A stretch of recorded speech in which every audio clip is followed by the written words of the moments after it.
I rise in support of H.R. 7066, the Russia and Belarus Financial Sanctions Act. I thank Chairwoman Waters, Ranking Member McHenry, and my co-lead on this bill, the gentleman from Arkansas, Mr. Hill, for their work in bringing forward this legislation. This bill passed unanimously in the Financial Services Committee in March.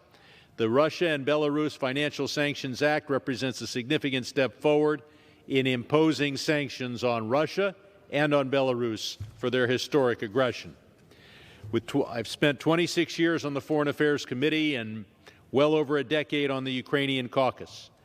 I understand the importance of financial sanctions in changing Russia's behavior, in part through my discussions with President Zelensky and other Ukrainian leaders who have pointed out that that is their Achilles heel.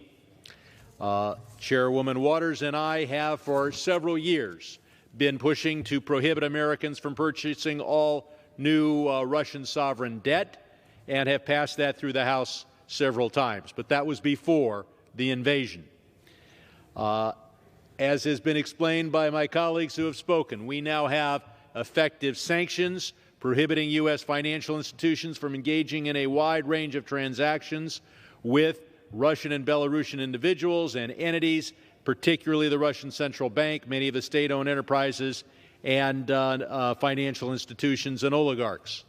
But what people have not focused on is that these sanctions apply only to U.S. persons and do not apply to the over 1,000 foreign subsidiaries of American financial institutions.